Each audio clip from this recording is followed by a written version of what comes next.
Hello everyone and welcome back to a brand new episode of NASCAR Heat 3 Career Mode. Today we go to Chicagoland in the Xfinity Series and the Cup Series, and I actually drove the Xfinity car in this race for our team. We made some improvements to the team's development coming into this race, and I was the first one to get it tested. This is my first time back in the Xfinity Series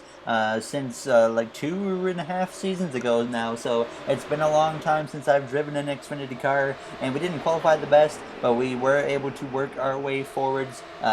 even though we had a somewhat poor qualifying effort. By the time we came to the midway point in this race, we had worked our way inside the top 10 up into that 7th position, the best our car has run all season long. We haven't even had a top 10 finish, I don't think, this season with our Xfinity team, and I set out to change that in this episode. By the time we came to the final lap of this race, as we came down the back straightaway, still in that 7th position behind the 42 of John Hunter Nemechek, as we went down into turns 3 and turns 4 for the final time, sending it up the inside of him, trying to be a little bit careful though as we go alongside an Xfinity regular. As we come out of turn 4, down the front straightaway we go, and we would get a top 10 here in Chicago for our Xfinity car. So a very good effort for us, and I was glad to give the team a top 10, and hopefully sets us up well and builds up some confidence in the team, and hopefully that carries over once we have a different driver back in the car in the next episode. Certainly a good effort, and the next episode will be Daytona, so we'll see how our Xfinity driver can do then. But now we set our focus towards the Cup Series, a track, Chicago, I don't usually run the best at this racetrack in the Cup Series, and I decided to go with 2 top 15s there, because 3 top 5s is pretty absurd. But hopefully we can run good. We came to the qualifying session. We only made it to the second session inside the top 24 as I was coming through turns 3 and 4. The car was really good, but the problem with this track is you are full throttle, and that certainly isn't an advantage to myself. When we would come across the line, we could hit a 29.484 at best, and that will put us in the 19th starting position. So we only have to go forwards, hopefully, here in Chicago. Hello, everyone, and welcome to Chicagoland Speedway for today's running of the Overton's 400. The Monster Energy NASCAR Cup Series is stopping in Joliet much earlier than in years past. Up until the beginning of the 2018 season, this venue hosted the first event of the playoffs, but now it closes out the first half of the regular season. Whenever Chicagoland appears on the schedule, this 1.5-mile D-shaped tri-oval is going to be a formidable challenge. Will we see a close finish, or will someone breeze into victory lane here in the Windy City? Let's send it down to the track as the green flag is in the air. All right, we are ready to go green here in Chicagoland. We have Daniel Hemrick starting in the back after failing technical inspection. Denny Hamlin had an engine change after qualifying, so he will also be sent to the back, allowing me to gain 1 position now as we get ready to start in the 18th position alongside the 48 of Jimmy Johnson, and behind the 1 of Kurt Busch, who we beat last episode for the win on the last lap of the pass. His green flag is out, and we are underway here in Chicago. Hopefully we can get a top 10. That's really my main goal in this race. Like I said, we don't usually run very well at Chicago, so if we can just get a top 10, I'll be happy. I think last season we got destroyed by the AI, and the season before that, my rookie season, we crashed late in that race, so I don't even think we have a top 10 here. I might be wrong. We might have finished in the top 10 last season, but now as we come down the back straightaway side by side with the 95 of Matt DiBenedetto, as we head down into turn 3, pulling ahead of him as we come alongside the 24 of William Byron. A bunch of Hendrick cars right around me with the 48, the 88, and the 24 as we have a big checkup, and I actually had to get on the brakes as the 1 car really slowed up there, as now Almirola would look at my inside for a brief moment, but he would check up and allow me to get down in the inside. But I would try to make the outside work in turns 1 and 2. I figured while we're here, let's see if we can make the outside work, and immediately I realized we cannot make that outside work, so I came to a quick conclusion that we need to run the bottom line in this race. And I would get down to that bottom line here in turns 3 and 4 as we come out of turn 4 behind our teammate of Eric Almirola. As we look to the inside of him on the apron, Almirola hasn't had the best first half of the season, and he's trying to pick it up now as we came to lap 4. We would work our way to the inside of the 24 of William Byron, up into that 17th position behind the 17 of Ricky Stenhouse Jr. as we would look up his inside as well down the back straightaway. and we would be 3 wide with him and William Byron as we went into turn 3, but we would clear them both as we move into the top 15. Now looking at the inside of the 43 of Bubba Wallace and the 19 of Martin Triggs Jr. taking them both 3 wide. Truex backs out of it, so it's just me and the 43 now as we get up into that 13th position, continuing the momentum and looking up the inside of the 37 of Chris Buescher to move into 12th as Larson moves up the track, allowing me to look to his inside, and we would get all the way up to that 9th position behind 8th place of Chase Elliott as we ran him down as he moves up the track as well, allowing me to move up the inside of him as we came out of turn 4 side by side now with the 9 of Elliott, as we certainly have a pretty good short run car to say the least, as we would come through to hit 10 laps to go in this stage now as we head down into turns 1 behind the 22 of Joey Logano, who has had an incredible start to this season. He doesn't lead the regular season points or anything, but what matters most is the playoff points, and he's been accumulating them now as we would look to his inside going into turn 3, but we would get sideways on lap 11 as we hit the apron, and that would certainly cost me some positions as we would lose some spots there and fall back to P10 behind Kurt Busch on lap 13. But up ahead at a turn 2, we have a spin from Brad Keselowski, who would hit the inside wall, and that would bring out the caution. And we would not have to make a pit stop. Brad Keselowski, obviously, he would come to pit road as we would get ready to go to the green flag behind Chase Elliott, the number 9, as we're ready to go, and the green flag is back out. Kyle Busch leads the way right now, as he did start on the pole, I believe, and he's had a great start to this race now, as it's just 4 laps to go in this first stage as we battle alongside the 1 of Kurt Busch as we head down into turns 1 behind Elliott with William Byron behind me, who looked like he had some promising speed early in the season, but he just kept getting some bad luck, and now William Byron's probably in a must-win situation if he wants to get into the playoffs as we head down into turn 3, trying to get to the inside of the 22 of Joey Logano as we battle alongside still with the 1 of Kurt Busch, but as we come out of turn 4, a chance to get to the inside of the 22 as we make a little bit of contact with him as we cross the line, hitting 3 to go as we look to the inside of Logano, who comes down on me as we go down into turns 1, and that's going to screw up the corner as we push up the track and manage to stay out of trouble now as William Byron would come through to clear me, and Martin Triggs Jr. would come along my inside as well as he would clear me, as well as we pulled down behind him in front of the 12 of Ryan Blaney as we head down into turns 3 and turns 4 as Kyle Busch at this point was running away with the stage victory as we sit in that 10th position as we came through the tri-oval to hit 2 to go, and Truex would look to the inside now of the 22 of Logano as we would close in on this battle real quick and look to the inside of Joey Logano. I wasn't the happiest with him with that move that he made, and I felt like I had to at least let him know about it as we came down the straightaway, just giving him a little bit of a rub on his door as we head down towards turn 3 and let him go. After that, as we came into turn 3, we would pull ahead of the 22 of Logano as we came out of turn 4. He would try to battle back down the front straightaway as we come through to hit the white flag in the stage as Harvick pulls down for a moment, but we look to his inside as we head down towards turns 1 for the final time in stage 1, as we also look to the inside of the 24 of William Byron as Harvick's going to give me a bit of a side draft as we make contact just a little bit, and that slightly unsettled the car as we come down the back straightaway for the final time in the stage now, as Kyle Busch is way out front of the 14 of second place Clint Boyer. As we come out of turn 4 now in 9th, now the 6 blows the right front tire and he takes the 1 of Kurt Busch into the wall as Newman had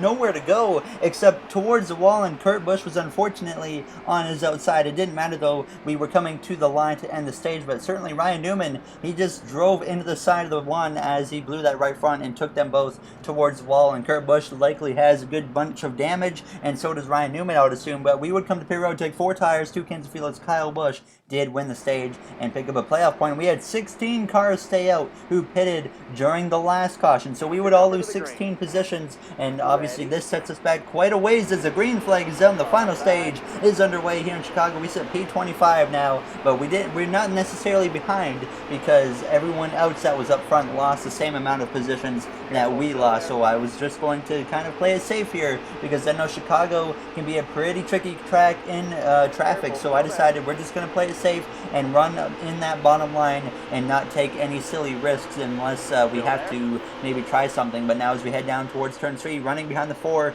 of Kevin Harvick as we come through turn 3 and 4, Keselowski is actually leading. Obviously he is spun just past midway point in the first stage and crashed as we fall in behind our teammate still of Harvick. I could have made a move to his inside, but I thought better of it. But as we head down towards turns 1, I looked on his inside for a moment, but then once again I settled in behind as we came through the center of the corner.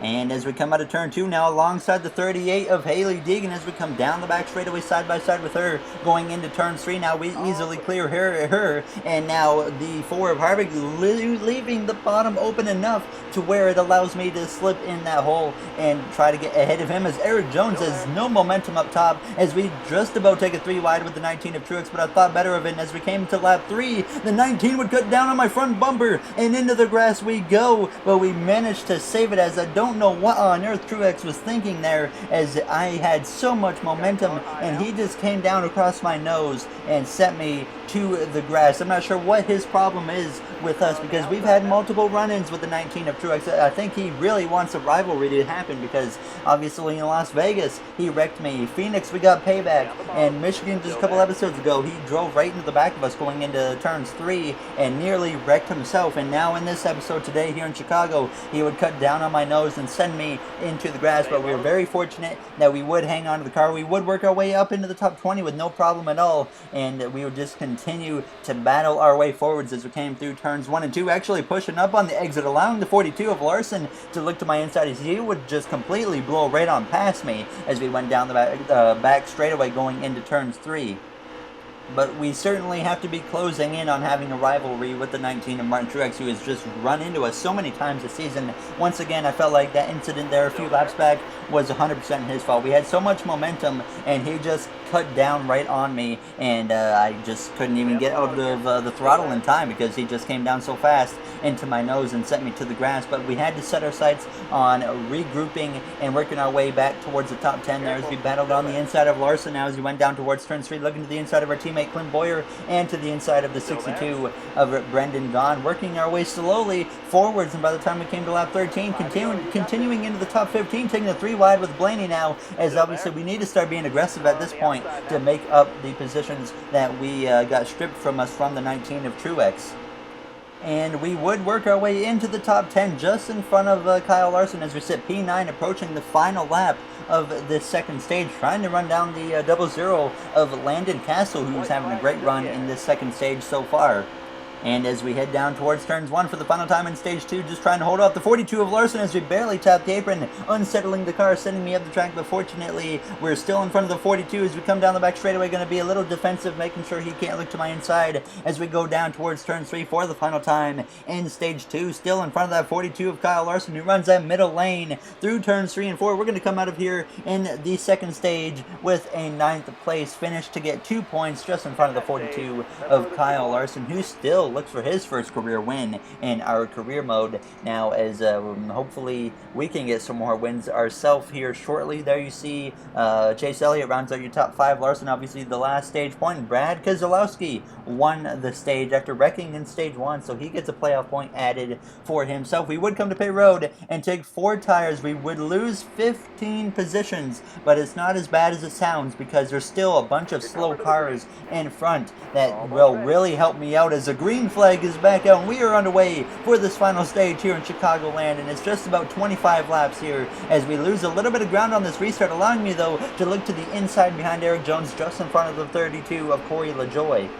And as we head into turn 20, we barely tap the back of the 20 of Jones as we battle alongside our teammate of Harvick as we come out of turn 2. Now getting into his left rear and down the track we go as we hang on to the car as we get onto the apron. Fortunately, making a big save there as that could have went wrong real quick as we lose a couple positions from that moment there as we come through turns 3 and turns 4 on the back of the 32 of LaJoie as we look to his inside as we come through. The trial we're now closing in on the back of the 38 of David Reagan as we head down towards turns 1 and turns 2. Looking to the inside of him now through the center of the corner as we also get to the inside just about of the 15 of Ross Chastain, but he would come down just in front of me as we came down the back straightaway all over his back bumper, giving him a little bit of a shove down the straightaway as we would look to his inside, but once again he would close the door on me and I would not be able to get to his inside, but we would battle to the inside of the 12 of Ryan Blaney and just slowly work our way forwards. Once again, this has been one of those races where we just slowly creep our way forwards now as we have a bit of a checkup and get into the back of Chastain as we head down towards turns 1 as we look to the inside of Landon Castle, who had a top 10 in that second stage, now obviously outside the top 20. And as we head down the back straightaway, we once again have a chance to look to the inside of Chastain, this time time we make it happen as we head down towards turns 3 as the 21 comes down on my front bumper, but fortunately he gets back into that top line, but it certainly hurt my momentum for a moment, and we would get up to P19, looking to the inside of Harvick with 21 to go, continuing to work our way forwards as we look to the inside of Stenhouse now as we clear the 4 of Kevin Harvick as we come down the back straightaway, as he has William Byron looking up his inside now as we head down towards turn 3, clearing the 17 of Stenhouse, working our way now into the 16th position.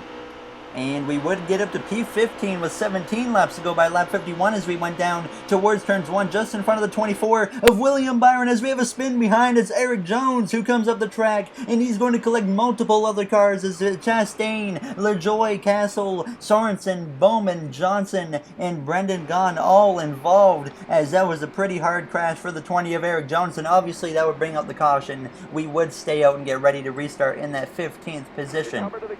And this has certainly been an interesting race so far at this point now as we go green once again. It's about 15 laps to go now in Chicagoland, actually 14 to be exact, as we look to the inside of the 37, taking a 3 wide with Buescher as we head down towards turns 1, trying to get towards the top 10 to at least give ourselves a top 10 finish, as Kyle Busch is back out front, just in front of second place now of Brad Keselowski as we head down the back straightaway, looking to the inside just about of the 3 of Austin Dillon, but not enough momentum to make it happen as we battle with the 22 of Joey Logano, as we also look to the left rear and to the door now of Eric Almirola, another teammate of ours, as we come down the front straightaway, making a slight bit of contact with Almirola. No problem there now as we come across the line as we try to move ourselves into the top 10 as we head down towards turns 1, and we clear Almirola, putting myself into that 10th position now as we battle alongside the 11 of Hamlin, trying to get that 9th spot as we come down the back straightaway now, using that draft from the 3 of Austin Dillon, and we're going to ambitiously make a move to that inside, as that certainly wasn't the preferred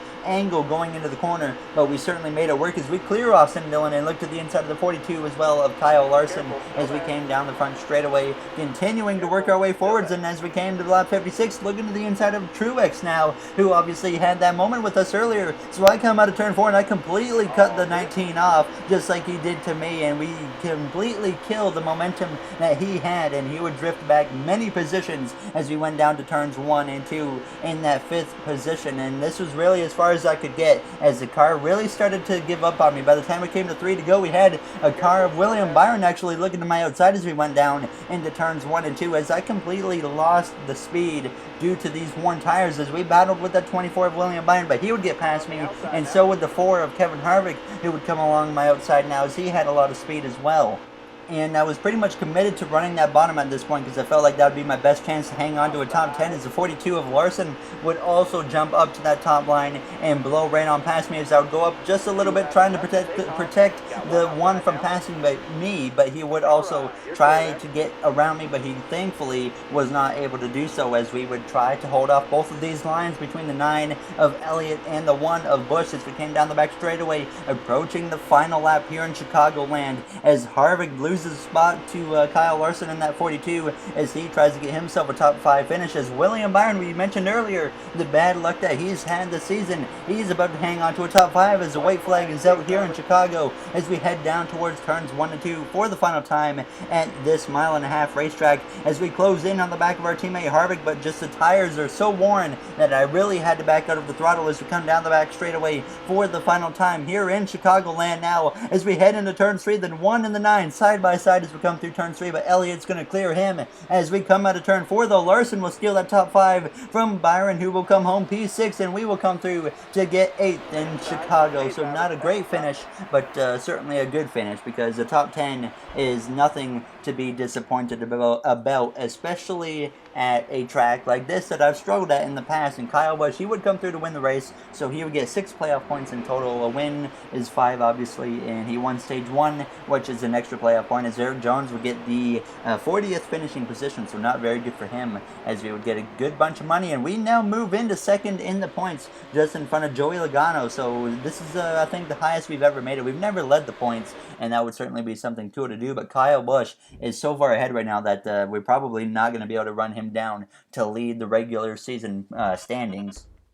But in the next episode, we have a quick message. Top 10, way to go. Thank you, Austin Dillon, very much. But like I said, in the next episode, we will be going to Daytona, so hopefully we can pull something off good there. As Eric Jones, he's not very happy with me, so we're going to provoke him, and Ryan Newman will provoke him as well as we get ready to check our reputation, because I know that Martin Truex Jr. is definitely closing in on having a rivalry with me. So we're about to check it out here in a moment now as we go into the reputation, and here you see it. Truex is only 2 bars from being a rival, so is very close. And if you guys enjoyed this episode, make sure to comment, like, and subscribe. I'd like to thank you all for taking the time out of your day to watch one of my videos. It means a lot to me, and we're certainly closing in on having a rivalry with Martin Truex Jr. I don't know what his problem is with us, but he has certainly been racing us rough. But I will see you guys in the next episode in Daytona, where we try to get our first career plate race win. So thank you for watching, and have yourselves a great day, everybody.